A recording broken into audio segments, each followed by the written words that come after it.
Today we are going to do a Winsor & Newton watercolor marker tutorial, and this is part of my watercolor basics series. You can check out more of my watercolor tips, tricks, and tutorials here on the channel in my watercolor playlist, or you can head on over to nattosoup.blogspot.com and check out my series page there.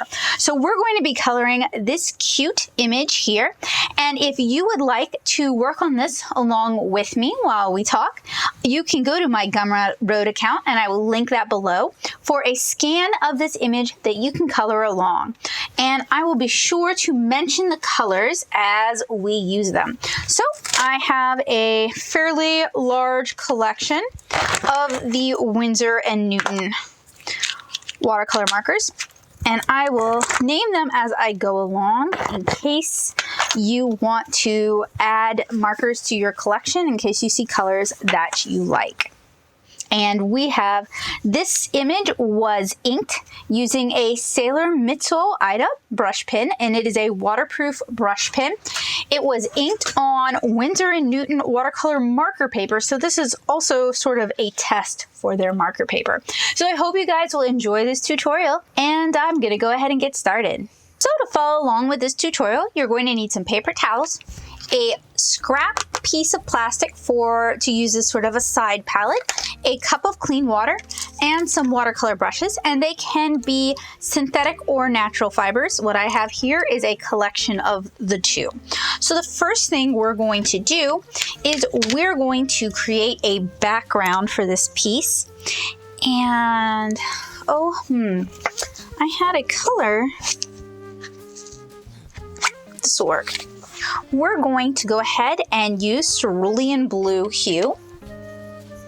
And if there is a step in this tutorial that you missed, do check out the accompanying blog post at nattosoup.blogspot.com. So we're starting with cerulean blue hue. We want to uncap the brush tip, and we're going to scribble a fair amount onto our scrap piece of plastic. Next, we're going to dip our brush into clean water and then mix it on our palette to activate some of that color. I'm going to pick up a little more, and then we're going to start filling in the background. And this allows us to work with a little more subtlety. Colors are not going to be as intense. This is great if you have difficulty blending your watercolor markers out. This allows us to build up the color. And the techniques I'm going to show you guys in this video are going to include both direct application to the paper as well as plastic palette techniques. And you could even use a butcher's tray, like a ceramic butcher's tray if you wish, but most people have some scrap plastic laying around. So that is a handy thing that doesn't cost you any extra. It should be clean though, since we are applying whatever was on the surface of it to the surface of our paper. So if you're using something you salvaged from, say, food waste, you do want to make sure it's clean first.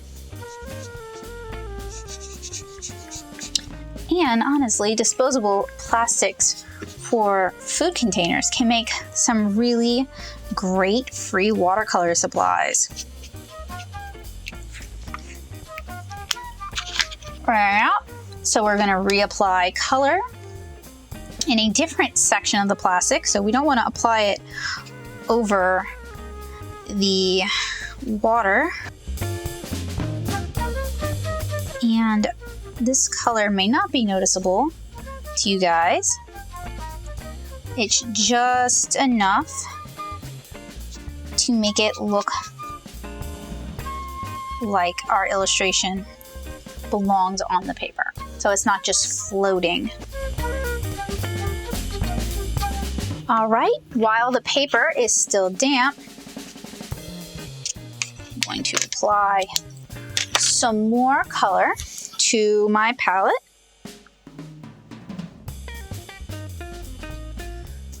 And I'm going to pick up less water this time.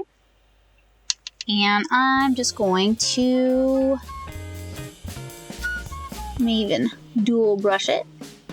So I'm adding a slightly more saturated color, though the paper is a little drier than I thought it would be. Actually, I might just leave it. Do the same over here. And if you wish, you can blend this out. We're still using that cerulean blue. In fact, I'll blend it out a bit down here and then over here. Reapply that cerulean blue. We put in our background before we really apply any of our other colors, because if we tried to apply our background after, we might activate some of the colors we'd already put down, and that could make things really muddy and messy. And we can kind of afford to be a little bit loose and gestural and sloppy here, because the other colors that we're going to apply are going to kind of cover that up. All right, so I'm going to give that a chance to dry. And I'm also going to wipe my plastic palette down with my paper towels. That way it is ready for whatever I throw at it next. So I'm gonna let this dry, and I'll see you guys in a bit.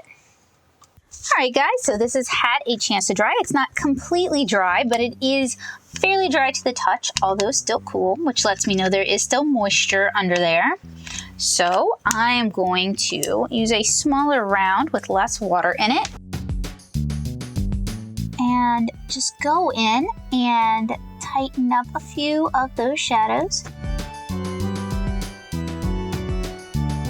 So like I say with alcohol markers, I usually like to start much lighter than my intended final color. It gives me somewhere to go. It allows me to build up texture, and it means I don't necessarily need as large a range of colors because I can often get multiple layers out of one color. That needs to be darkened a bit. Using a plastic palette like this definitely will increase the range that your watercolor markers, regardless of types, you guys may recognize the techniques that I'm using so far. This will increase the range that the markers you do own are capable of filling. So it's a good technique to be familiar with if you really want to get the most out of your water-based markers.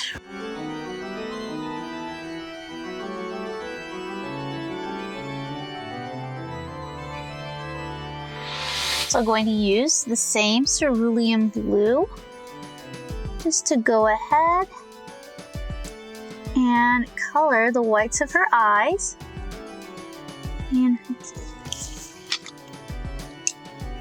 again, I'm going to step away and allow that to dry. All right, guys, so next I want to fill in the circle behind her, and I'm going to use sepia to do that. So I'm going to go ahead and turn my plastic scrap palette using one of the smaller brushes I have out today. And we're just going to go ahead and fill in this area behind Kara with the watered down sepia. And like we talked about, this will give us an opportunity to build up the sepia color darker if we so desire, or to leave it as is. But if we had gone straight in with the watercolor marker, we would not have had that option.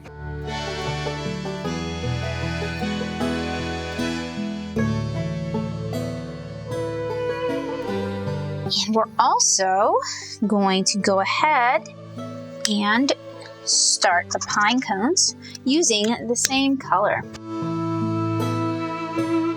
And it should be fine if your paint dries on your plastic scrap palette, you should be able to completely reactivate it with a little bit of clean water. So we're going to do an all-over fill for the 2 little pine cones. And if you happen to get some out of the lines, like I did right there, you can tear off a piece of your paper towel and use it to blot it up. So, I'm going to go ahead and do the shingles in the same sepia.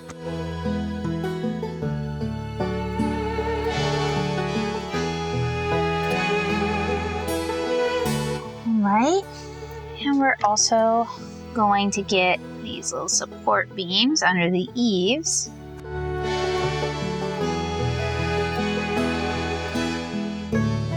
As well as the filigree underneath the little porch on the clock.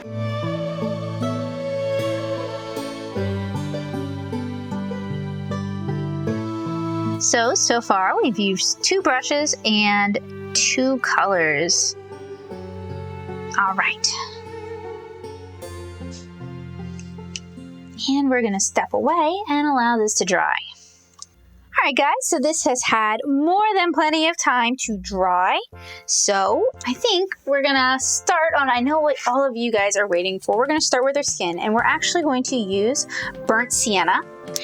And it is a sort of an intense brown, but once you have added water to it, it is much more of a neutral, not neutral, but less saturated, less intense. Much more of a Caucasian skin tone. So we actually want to get a little bit on our brush. And it's a pretty diluted mix, mostly water. You could also attain this by, or achieve this by mixing like a scarlet hue with a yellow ochre. But that's 2 colors, and sometimes with these sort of techniques, when you're mixing 2 colors, it just opens up more room for error. So I'll just start simple, only mix 1. And this is great if you're trying to limit how many colors you purchase. All right.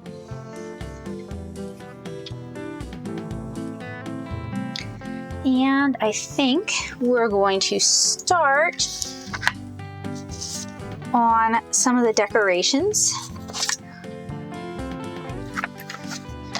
on the cuckoo clock. So we're going to move on to sap green.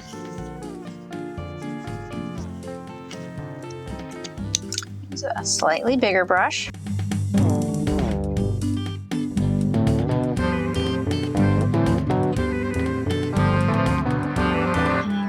Also fill in the paneling.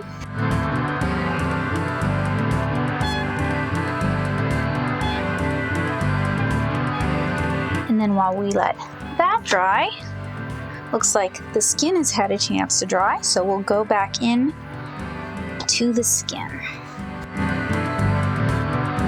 And I'll go ahead and zoom in a bit for you guys so you can more closely see what I'm doing.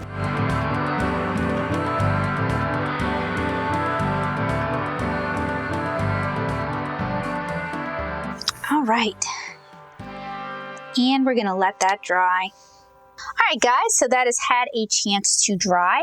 I'm actually going to go back in with sepia, a much darker mix this time. So we're gonna add less water. And start off with the hole in the cuckoo clock.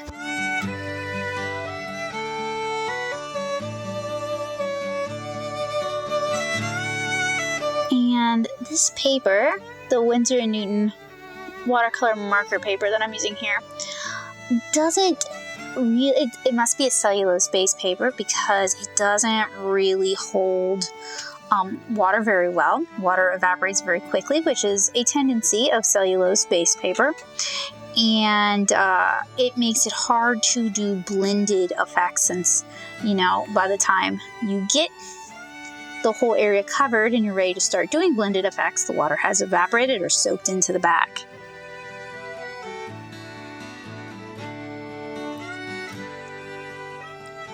However, cellulose-based watercolor papers do tend to stand up to sort of the fiber nibs on watercolor markers a little bit better. So I do, oh, that's the wrong color. I do understand their choice in that. Actually, I might just leave it. That was some Payne's Gray, and I'll mix it in. At the very least, it'll help make things a little darker.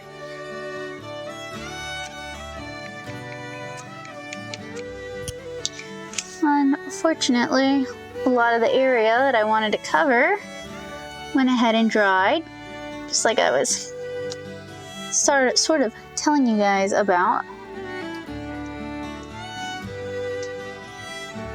So if you want to do blended techniques, you may have a harder time.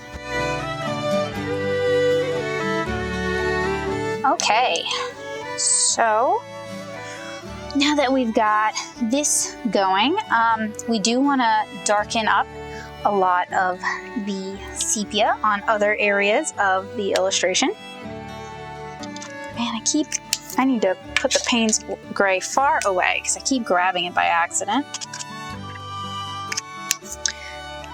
And at this point, you guys are probably wondering when I'm going to do a direct paper application. I'm kind of avoiding that for as long as possible because it's much harder to blend out watercolor marker than you might think.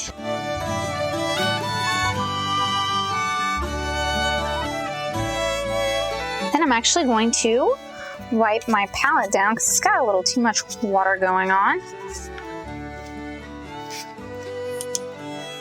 And reapply.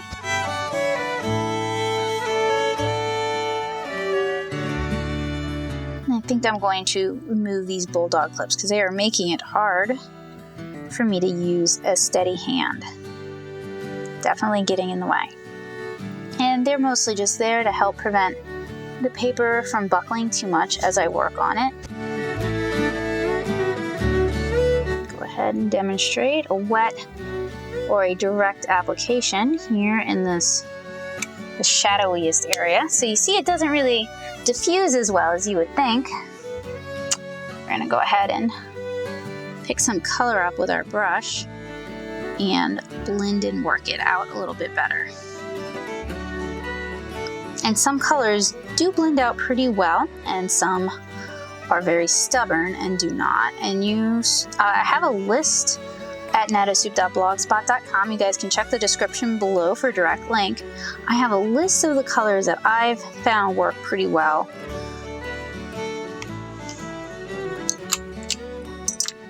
Go ahead and remove those clips. They are very much getting in my way.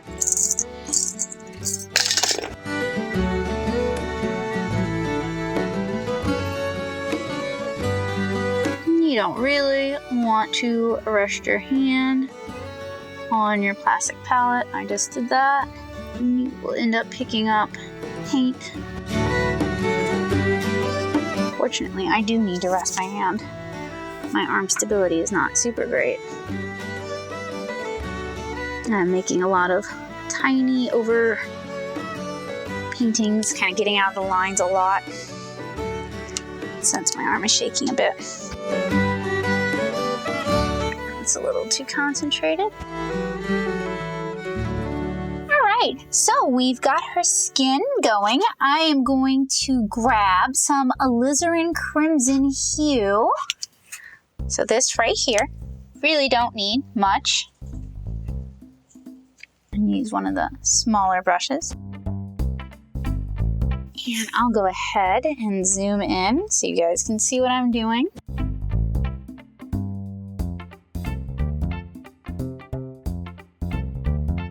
Putting a little bit of pink on her fingertips and her joints. as well as where skin overlaps skin. Add a little life to it underneath the nose as well. Gonna blend it out a little bit better.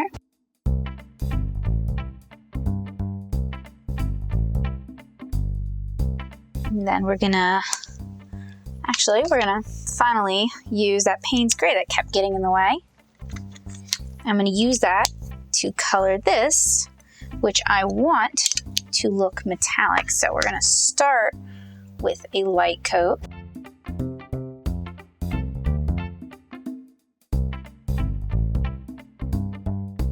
Float a little more saturated color here.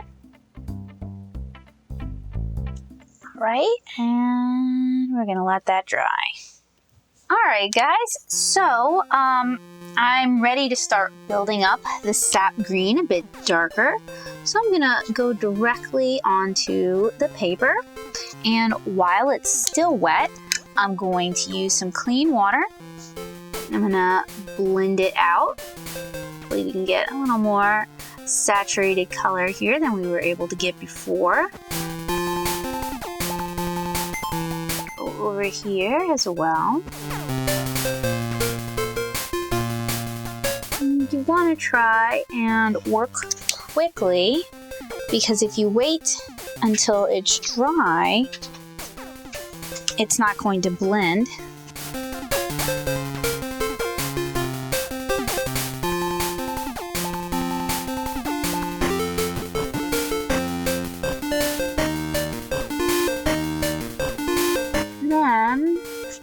Going to try to work as quick as possible. We're going to do the scallops here on the gingerbread.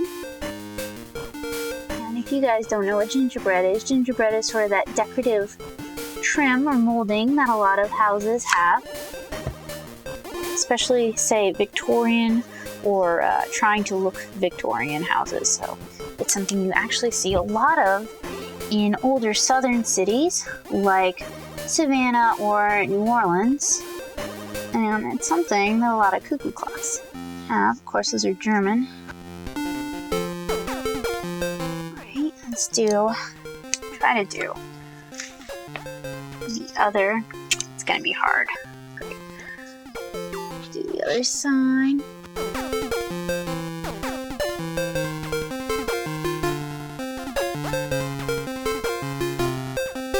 All right, go ahead and let that dry. And then I'm gonna go ahead and do something similar here with the metal battery box.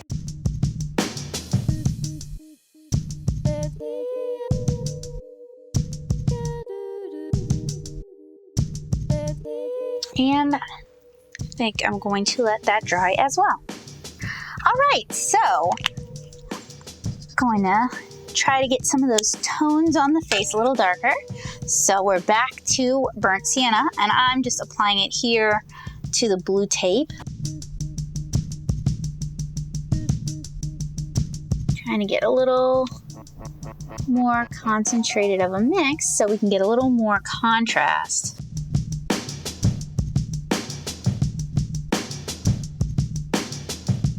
And then down here, oh, can't even see it, unfortunately. Let me see if I can adjust that. Down here on the pine cones, start working a little more directly. I'm going to try to work precisely but quickly. So we don't want the paint to dry before we have a chance to mess with it. Fortunately, it's not moving too much. Try to do a little too much. Try to fly a little too close to the sun there. It's okay though. And keep in mind that watercolor dries lighter than it appears. So while it might seem like we're getting some nice rich colors, we still have a lot of work to do, a lot of building up.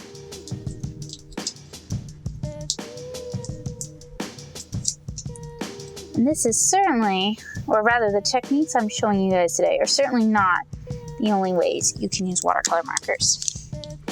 And if you enjoy this video, I do recommend that you check out more of my tutorials on watercolor and watercolor markers in my Watercolor Basics series, but I also recommend you check out what other artists are doing for inspiration.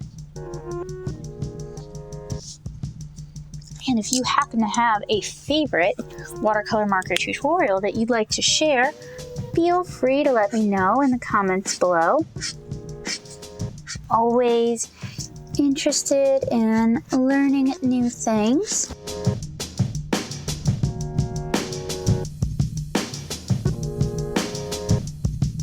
And as always, if you enjoy my art, I do recommend you check out my beautiful webcomic 7-inch Kara. It is all in watercolor and features Kara here as one of the two main characters. And you guys can find that at 7inchkara.com or at 7inchkara.tumblr.com, whichever one is easier for you to follow. I'm just moving the pigment around to make sure pretty good coverage. Now there's some areas I'm going to have to clean up where I wasn't as careful as I would like. Sometimes it's hard for me to be as precise as I would normally be on camera since my environment isn't ideal for both drawing and for painting. We want to let this dry though before we attempt to clean it up, because if we try to clean it up now, it's going to cause a further bleed of color. So just going to have to be patient. It's going to drive us nuts, but just have to be patient for it to dry. Alright, so this has had a chance to dry. I'm going to use a stiff bristled flat to sort of scrub at the area, and then I'm going to use a piece of paper towel to try and pick some of that up. And some papers allow for this type of lifting and correction a little more easily than others. It seems like the Winsor Newton watercolor marker paper does not really allow for scrubbing or corrections. Not really picking much of that up. So unfortunately, I will not be able to correct that. Oh. All right, so next area I'm going to work in is the little porthole-esque opening on the clock. And unfortunately, I'm probably going to have to work really quickly because I don't want this to dry and not actually move. So we'll work in stages. And we basically start from pretty deep within where the color has been applied and work it out. And that's kind of one of the best ways to encourage blending with these types of markers.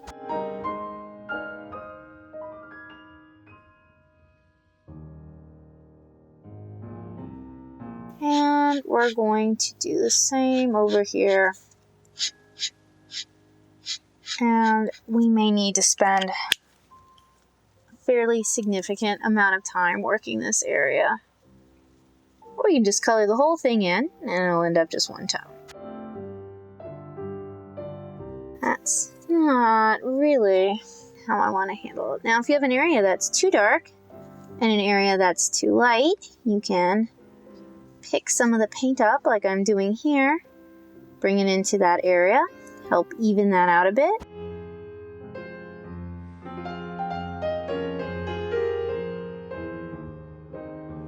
Go ahead and work the supports for the eaves as well.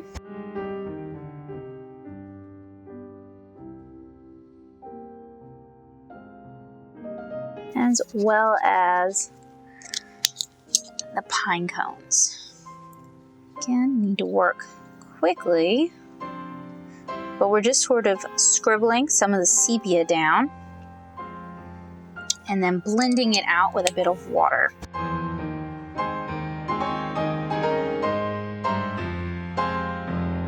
And then I'm gonna go into the shingles, darken those up as well. Using a smaller round, blend those out as well.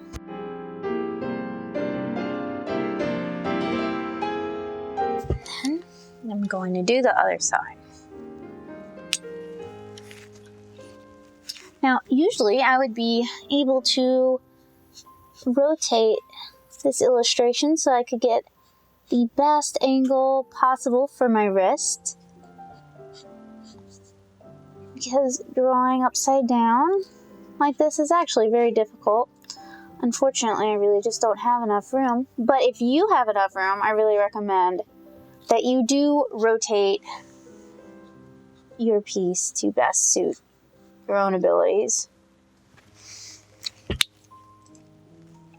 Don't try to fight your body when you're making art or working on illustration or even just coloring things. You can actually do a lot of damage, and not just to the piece, but to your physical self. And honestly, it's not worth it. There's only one you, so it is not worth ruining your physical well-being for an illustration or two.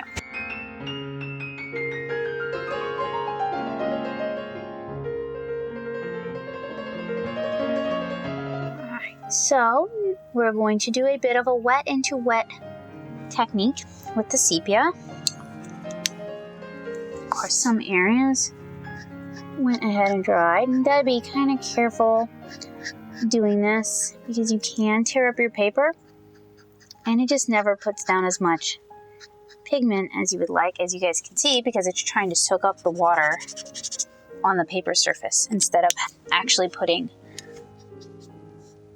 more pigment down. But I did want to demonstrate that, since I'm sure some of you guys who regularly do watercolor were probably wondering about how well these markers can do wet into wet, or dry. Really, it would be dry into wet, and they don't really do too well with that. They're just not really juicy enough for that to work out well.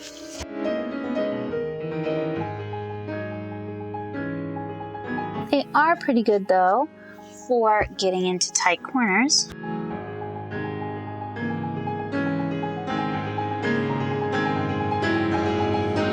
But unfortunately, most of these colors, once they've dried, and the dry time is very, very short, once they've dried, you will have difficulty kind of reactivating them and blending them, as you guys can see over here. But one of the pluses is that most watercolor markers are dye-based. These are pigment-based, so you can layer these like you would regular watercolors without prior layers getting reactivated, which is something that happens pretty commonly, at least in my experience, with dye-based watercolor markers like the Echo Line watercolor markers, or like the Spectrum Aqua watercolor markers. With those, you run a high chance of reactivating earlier layers and your piece looking muddy and washed out. You're not able to build up colors as much as you might like. So these, that's not really so much a problem. And I probably should be using that plastic palette rather than scribbling it on my blue painter's tape.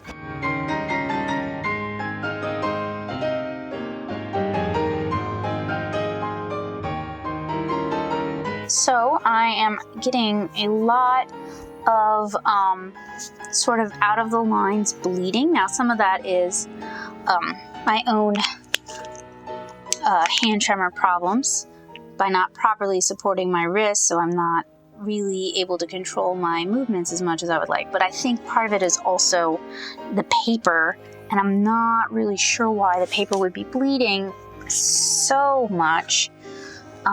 That's definitely an issue. All right, I'm going to let that dry. All right, guys, so this has had plenty of time to dry, so it's time to make a little more progress. And I'm going to start by working, I think, on her bodice. So one of the first things I want to do is I want to paint the top of it. So I'm going to go ahead and go over here to my disposable palette, and I have a fresh, clean cup of water. Gonna get some water on my brush. Mix it in with the paint on the palette and apply a nice base coat to her shirt. I'll do her apron. Add some more paint to the palette. And I'm going to go in while the paint is still wet. Hopefully it'll blend all right. Some nice soft transition.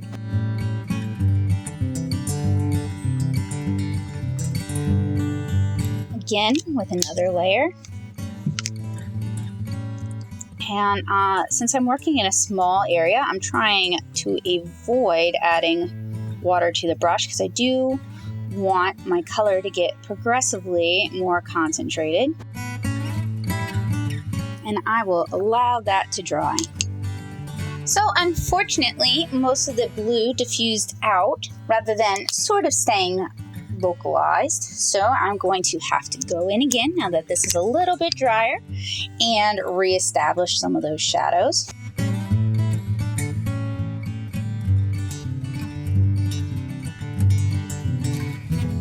All right, let's get started with the bodice, and I'm going to use quinacridone magenta for this.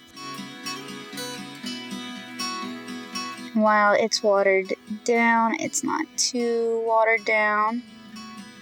I'm going to be a lot more careful about trying to stay in the lines, although I'm really struggling with that. Not sure why. Oh, see, I really went out of lines there. Let's see if I can pick that up. Here on the inset.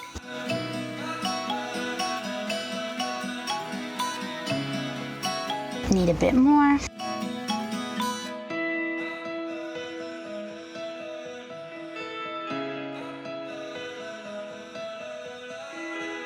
All right, and I'm gonna start working the top a little bit more, trying to get most of the water out of my brush.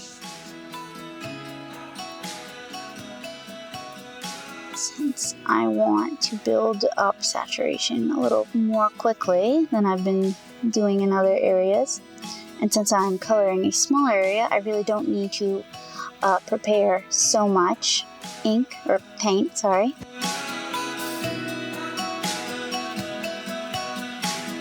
Fortunately, my hands are shaking pretty badly this morning.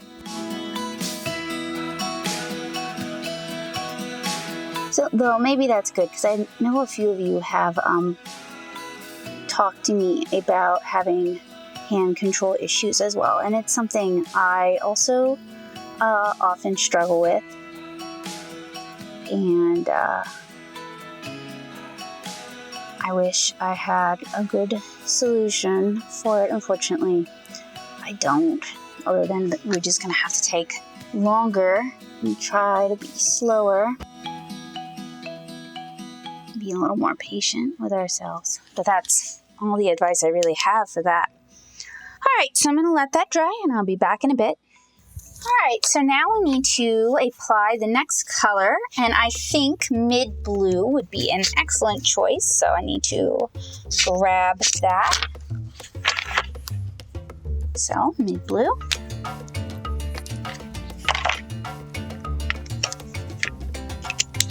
apply it to the disposable plastic palette. Remove most of the water from my brush. I say that and then I go pick up some more because it just didn't look like I was going to have enough. And try to have a very steady hand, which is hard for me today.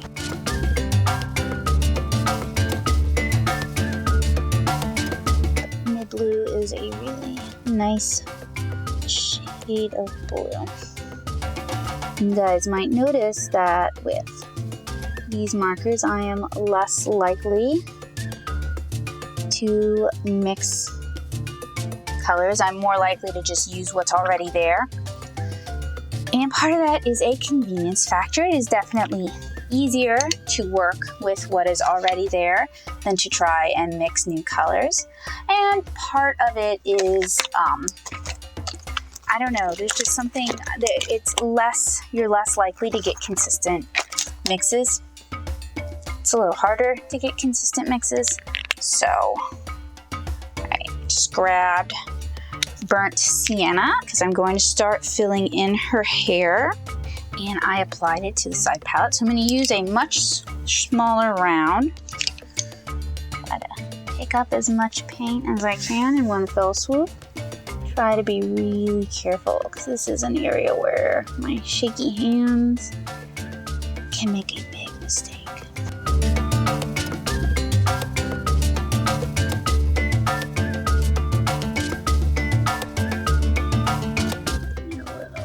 Water. The brush is starting to clump up on me.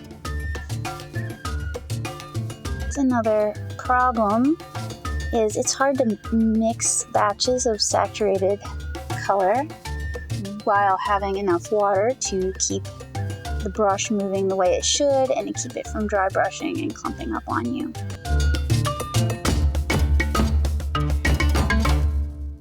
All right, and then I'm going to let that dry.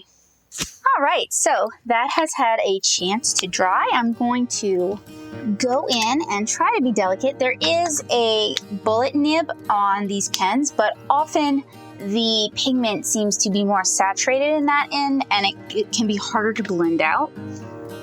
So I try to avoid using that nib. So I'm directly applying magenta to her bodice, and I'm going to blend that out as quick as possible. Mainly because if I wait, it won't blend. Do the same on the strap over here. Maybe redistribute some of that color over here, which means I need to give that a chance to dry before I go into it. Very delicately do the shadow on those strings, the lacing, I guess. Try to blend it out a bit, not too much. We do want it to look like shadow, and I may go back in and reapply it. Since that is drying, we'll do a direct application on the ribbon and a little bit on the belt.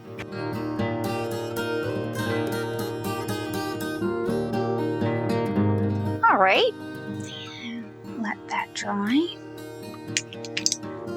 Do a darker application of the mid blue.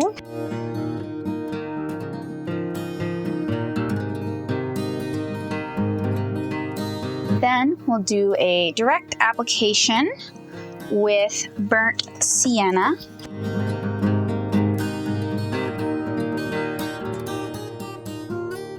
And be really careful because there's this fine edge there. My hands are shaking, like I said, pretty badly. So I want to be really careful about that. Take it nice and slow. It's the best advice I've got. Since we're talking about it, my hands usually wow, now the stuttering starts. Awesome. My hands usually start to shake from anxiety and stress and from overworking. And I got some really, really bad personal news this week. And so I have to add another thing into a very cramped schedule. And I'm not really comfortable talking about it too much here. But it's something that happened to a friend of mine. So I have to make an unplanned trip at a really bad time. And I have a day to wait before I can do that. So I'm trying to make best use of my time. Because since I'm self-employed, I don't get to take vacations.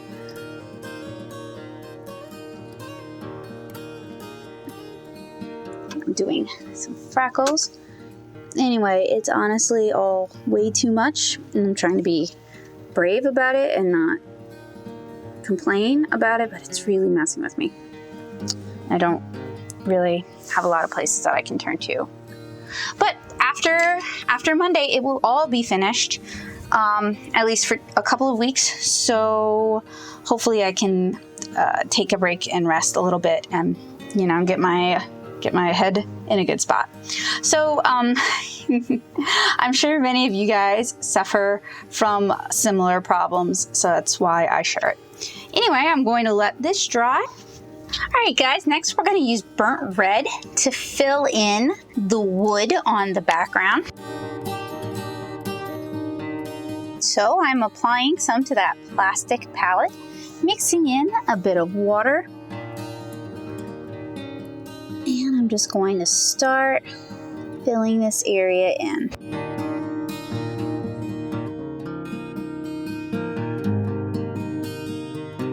And since I'm right-handed, I try to work from right to left. Or rather, I'm sorry, from left to right. That way, my hand can rest a bit on the paper. So it does help to have areas that are dry, although, waiting for that does increase the overall time you're spending on the picture. Alright, so that burnt red looks very pink. And that's okay. So we are going to,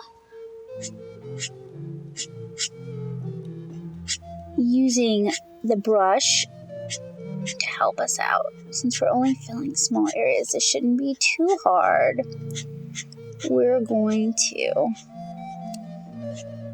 begin sort of a wood grain thing.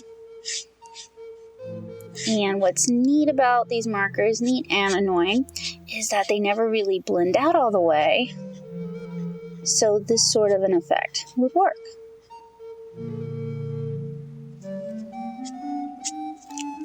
Alright, then we're gonna take a brush, get a lot of that water out, and blend it a little bit out.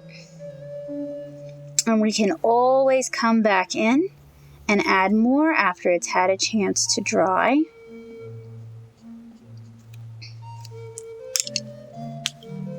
And we're going to do that for the whole thing, because I want a darker color than I'm probably going to be able to get by using a palette application.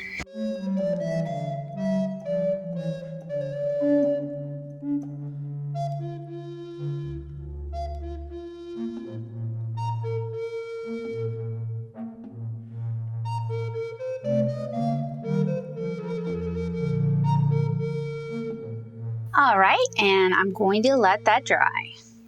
Alright, so that's had a chance to dry. I'm going to go in with the green. I'm actually going to do a pretty direct application to the door because I want it to be a nice dark color. One of the pros of using water-based markers on watercolor paper is that blending and streaking is a little bit easier since the paper is nice and thick and thirsty and it tends to hold a lot more ink. So it takes a little longer for the water in your markers to evaporate out. So if you work quickly, streaking is less of an issue. I know a lot of you who use water-based markers may have problems with streaking. But try using a thicker paper like a watercolor paper and it may be less of an issue. You may have an easier time blending as well. Alright, and then while that's still wet, go ahead, use our brush and just sort of move the pigment around. That'll also help eliminate any streaking.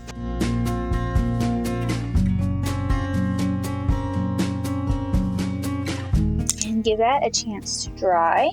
And while that's drying, I'm going to pick up some of the burnt sienna from yesterday. I want to darken up her arm, especially back here where it would be in shadow.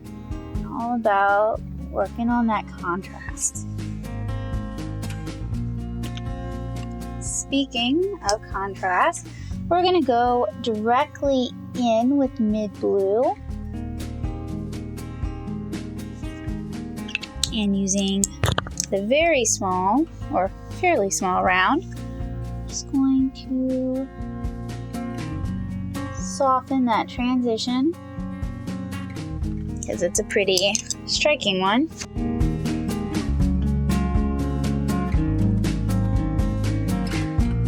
Remember, we want to work the pigment out into the outlying area. So we start inside the pigment and sort of push our way out with the brush. And then I'm going to go ahead, go back in with the burnt red.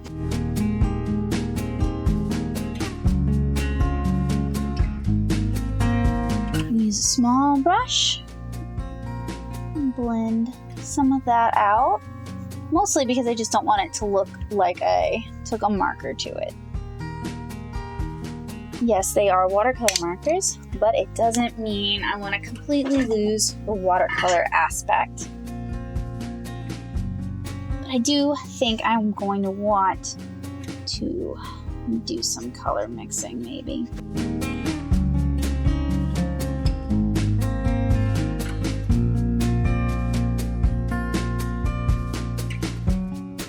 Alright, and let's let that dry. Alright, so before we move too much further, I do want to add some shadows to the wood, and I'm going to do that using Dioxazine Violet. And I'm going to scribble some here on the blue painter's tape. And I'm going to use a smaller round. Start working it in here in the wood. Since this is sort of an orangish color, this should hopefully work. Rather, since the wood color is sort of orangish purple, which would be sort of a split complement, should work well to shade it.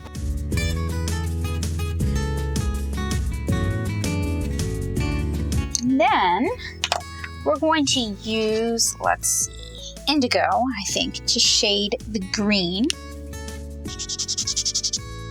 So pretty much do the same thing, except with indigo. Scribble some onto our side palette. Then use a small round to add some water.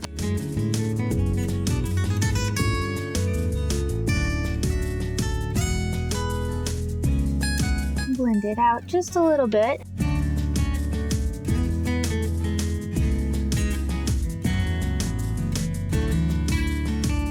Out a little more. Use it here in the areas that would get a bit more shadow. Then, since we're adding shadow, I might as well add the shadow to Kara's skin. So we're going to use mauve, and we're going to do the same technique. Gonna add water to it.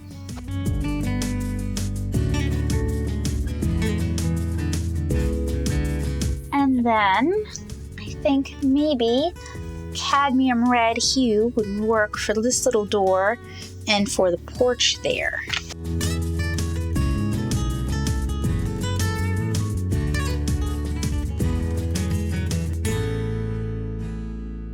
Let's let that dry. Alright, so this has had a chance to dry.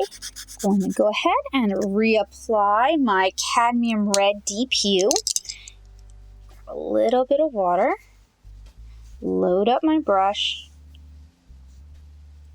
And add another layer. This is a lot closer to the color I had in mind.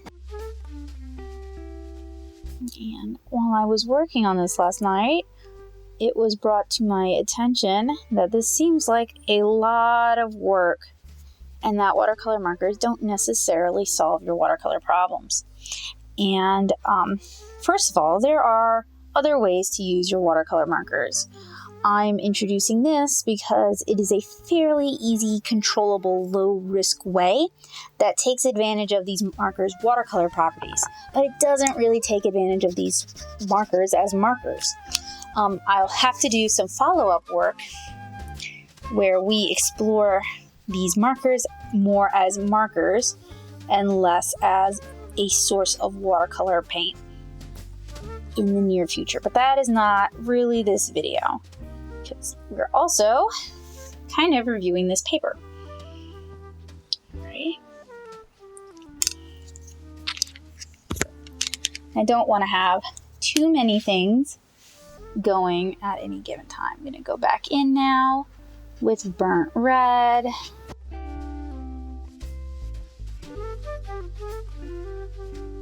But with many art supplies, there are multiple ways to work with them, and the key is not necessarily bending yourself to the will of the supply, but finding a way to use the material in a way that works well for you. For me, since I like doing lots of layers and I don't necessarily want to own every single color Winsor Newton makes for these markers, well, I would own it. I don't want to buy them all. That means finding ways to stretch my marker collection to take advantage of the colors I do have. And unfortunately for me today, it also means finding a way to work around my inabilities. Primarily my inability to stay within the lines.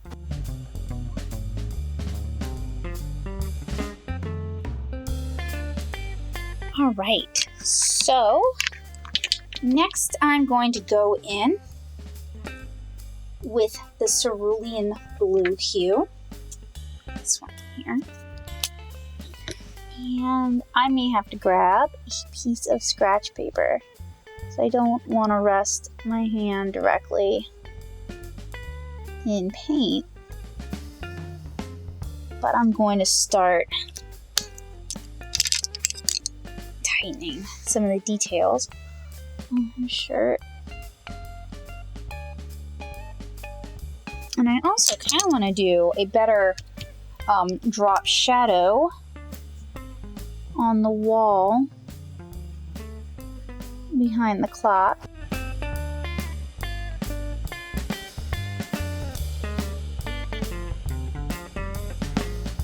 So I'm going to use the same technique here, and hopefully that'll hide some of my inability to stay within the lines. Maybe not. It could make it worse. We'll have to find out. It's the only way you know, right? Is by doing something and either failing or succeeding, but either way, you've learned something. And I feel like it's always worth mentioning because so many people want to have artistic ability or artistic skill or familiarity with a material or a product, and they don't want to run the risk of failing. And, you know, the more you make mistakes, the more you learn, and what might be a mistake in one piece might be a technique in another. So you're cheating yourself when you decide you want to mitigate how many mistakes you can make. I think making mistakes is a great thing. Clearly, because I make plenty on this channel. Don't edit those out. And a part of the reason for that is I want you guys to hopefully be able to learn from my mistakes and hopefully be able to learn how to solve your own mistakes by seeing how I solve mine. Because that is a huge thing to learn how to do, how to turn a mistake around into something useful. And not a lot of artists are willing to show that, I guess, because then it means admitting you've made a mistake. Yeah, in our society, artists are already kind of undervalued, underpaid, overworked. So, you know, if you're fallible, that's just another reason for someone not to hire you, right? Yeah. Even if I have encountered people who do seem to think that way, that doesn't mean I agree with it. And it doesn't mean I want you guys to think that way. I think knowing how to solve problems and how to solve mistakes is empowering. So if I can help you guys do that, then I definitely want to. I don't really want to be the sort of artist who makes her career off of other people having no clue how she does what she does. Working magic is awesome and fantastic, but I do enjoy helping other people learn how to work magic as well. Alright, another layer with the cadmium red hue. And I'm going to start leaving the top a little less worked. I'm not a real big fan, though, of the Winsor & Newton watercolor marker paper. Alright, so we'll grab our purple again.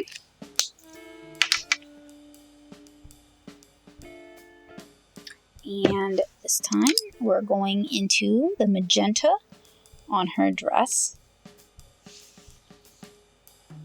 Add some shadows. Build up some contrast. Try to stay in the lines and fail.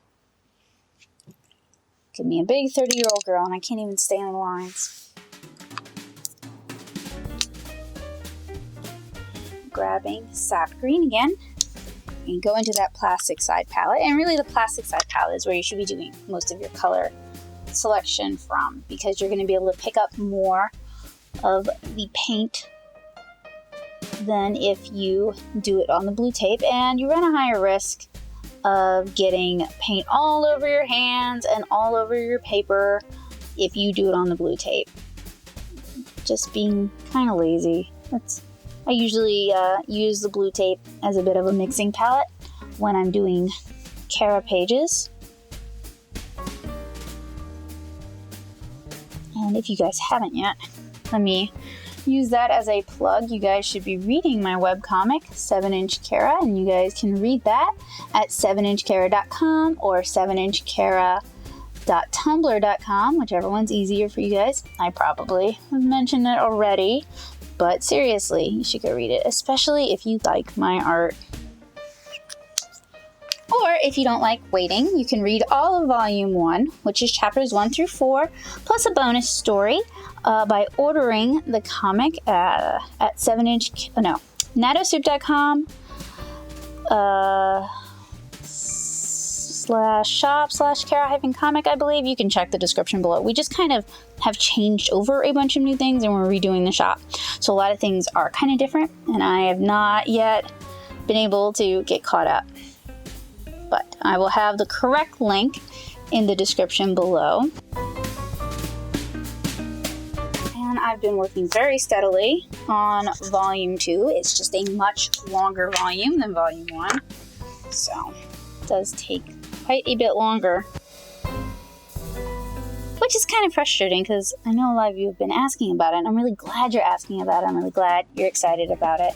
And I want it to be ready for you guys. It's just taking a while, but it's going to be great. All right, so we are directly applying the cadmium red now.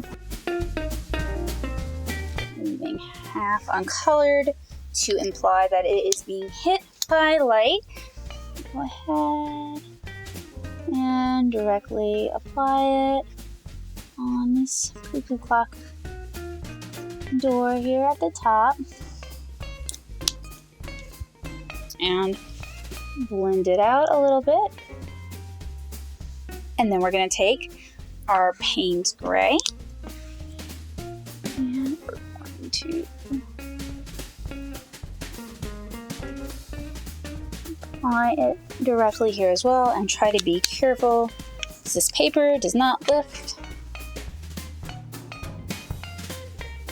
So if you goof forever. Well, at least until the white gouache comes into play. Oh, and speaking of, to my knowledge, I'll double check for you guys, there is not a white watercolor marker in this range. Although if I am wrong, I'll have to order it because I will just be way too curious not to. All right, we're gonna use, let's see, I think it's yellow ochre, but I wanna make sure. Yep, yellow ochre. And we're gonna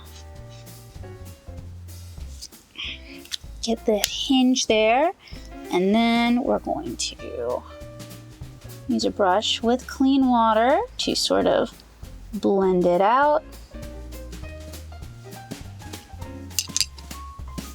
And then we're going to do the same on the chain.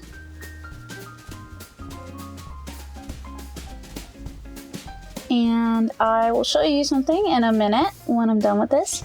So, as you guys can see, these have a fiber nib. They are not refillable. The nibs are not replaceable. The nibs do not have a lot of give. So if you abuse your nib, you will ruin your nib and basically have to buy a new marker if you want it in that color. So you brush letterers out there, you are far better served getting the Eco line markers, which I've actually reviewed earlier on this channel. So get those, don't get these. Those have a foam rubber nib and are much more flexible and can handle a little abuse. These cannot. You even have to be careful when capping these because there's a little ring on the inside that can eat up your brush tip. Ooh, goodness. Getting there, getting close. Alright, take that sap green and do the laces and try to be careful because the brush tip is starting to get mushy. And yeah, even if you're delicate with these, the brush tips can get mushy and ruined. So that is something to be aware of. Although I've had them for a couple years now. In fact, one of the first tutorials for this channel, when I was deciding that I wanted to update on a very regular basis, was a marker tutorial using these. So mine have seen a fair bit of use. Now I'm going to try and start adding in a bit of a wood grain feel. Do this by using the brush towards the bottom and brushing up the paint with a little bit of clean water.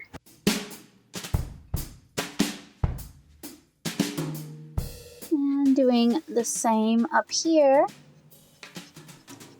And I think I'm going to get a scrap of, a piece of scrap paper, I think, so that my hand isn't resting on the paper surface. And we'll go ahead and finish up this last green support, top and bottom.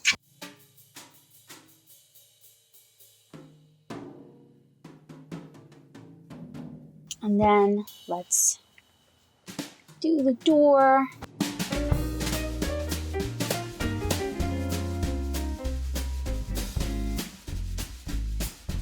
top and bottom. And we'll take a smaller brush.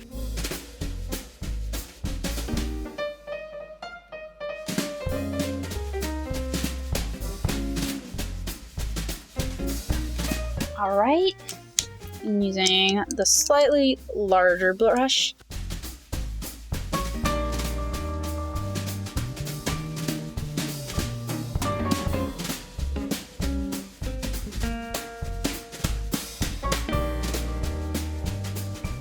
All right, starting to really build up some of those shadows using a little bit of purple.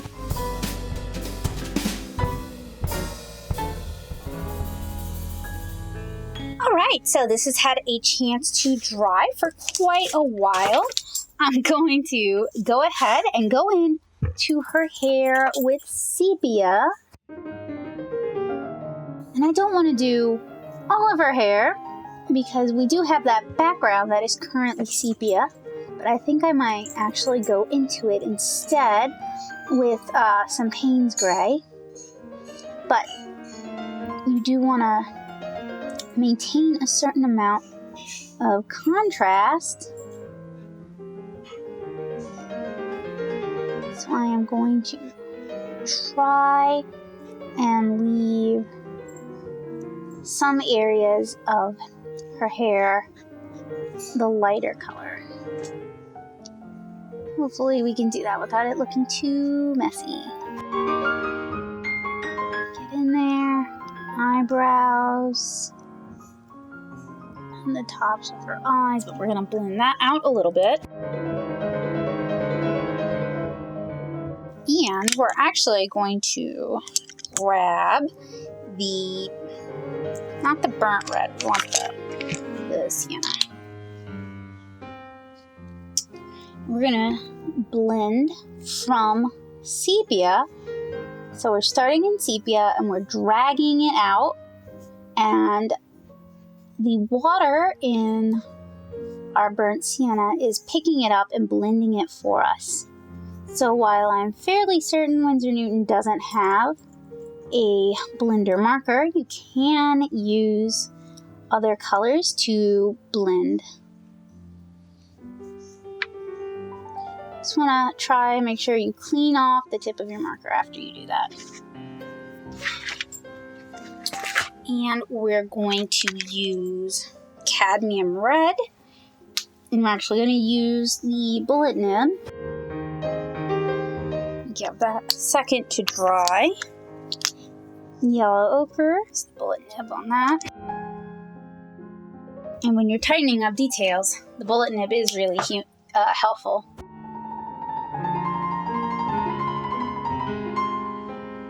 Then we're going to use the burnt red, but we want the bullet nib because we're going to draw in some grain lines. Keep on uncapping the regular nib. That's not what we want. Nope, that's the wrong color. It's a alizarin crimson hue, so we don't want that. We want this one.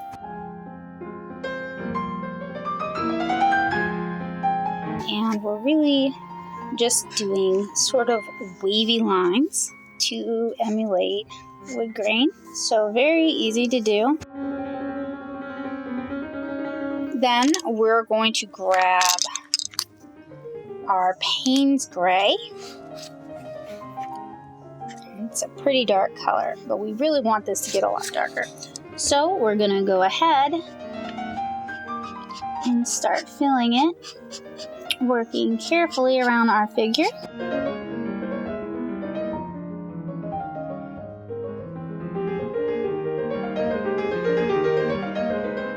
That way she seems to pop out a little bit more. And then we're going to take a brush, wipe out the excess water, and sort of blend our color a little bit. It was fine before, but now we're sort of melding the sepia with the Payne's Gray, and we're also picking up a little bit of extra Payne's Gray, so hopefully it'll be a little lighter. And unfortunately, I made a misstep, so let's try and clean it up. Got most of it, which is pretty good.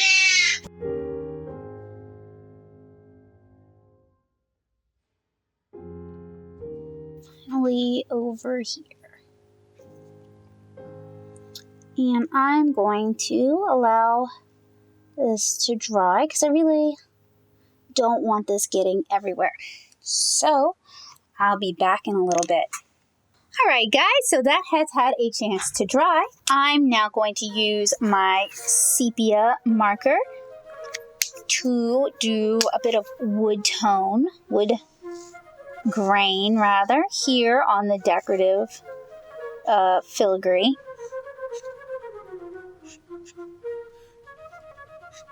And you can use your paintbrush dipped in water to help spread some of it out, make it a little less uniform. So we'll do that. So do some over here. And add some here in the red.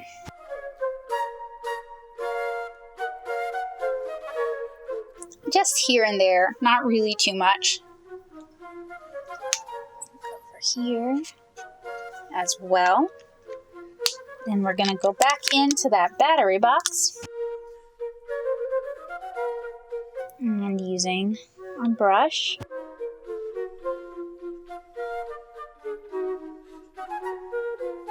All right, we're getting close, almost finished. A little bit of red here on what would be the clock face. Go ahead and go in here and do some wood grain as well, using the cadmium red, and then we'll grab the burnt red. Use that to darken it up a little bit, add a little more brown to it, and then maybe a little more magenta here on her arm. That should be more in shadow. It's a little too much magenta. Blend that out. All right, so it's looking like we might be about done with our watercolor markers, and it might be about time to switch over to white gouache. Alright guys and gals, we're in the home stretch. It's time to use a little bit of white gouache to add some highlights. This is Utrecht brand gouache, and it's kind of separating, kind of getting gross, but I have had it for like 2 or 3 years, so, you know,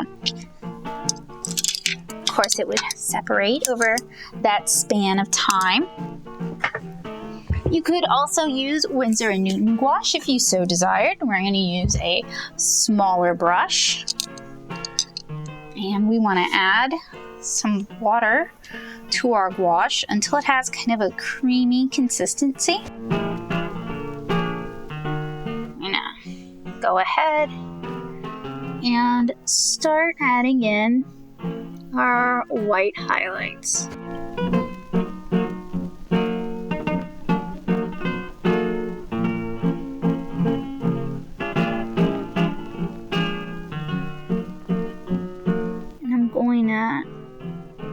Try and clean up a little bit some of where I neglected to stay in the lines. Seems to be the worst on sepia.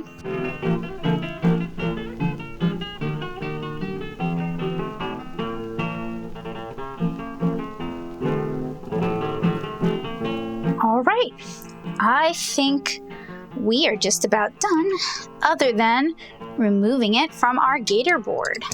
So I wanted to thank you guys so much for hanging out with me today and messing around with watercolor markers with me. Today we use the Winsor & Newton pigment-based watercolor markers.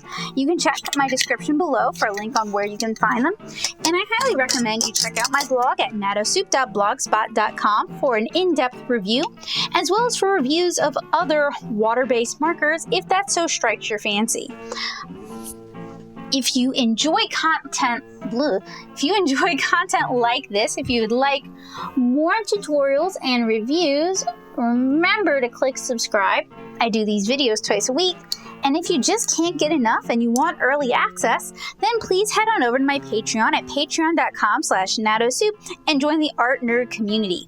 If you enjoy my art and illustration and you'd like to enjoy even more of it, head on over to 7inchkara.com or 7inchkara.tumblr.com to read my beautiful all-ages watercolor webcomic about this adorable little gal here. So, I'm Becca Hilburn, and I wanted to thank you guys so much for hanging out with me today. I hope I was able to inspire you. I hope maybe you learned something, and I hope maybe you will try out a technique you saw, or perhaps invent your own today. If you have any questions, let me know in the description below, in the comments below, and I will try to get to you. And if there are ever any products that you would like to see reviewed, I believe I have a request form on the blog that you can fill out. I know I have a tutorial request form on there. So if there's ever something you want to see done that you haven't seen covered, head on over there and fill out that form. So, like I said, thank you guys so much for hanging out with me today. It is always a pleasure, and I hope to see you guys again really soon. So, have a great day, guys. Bye.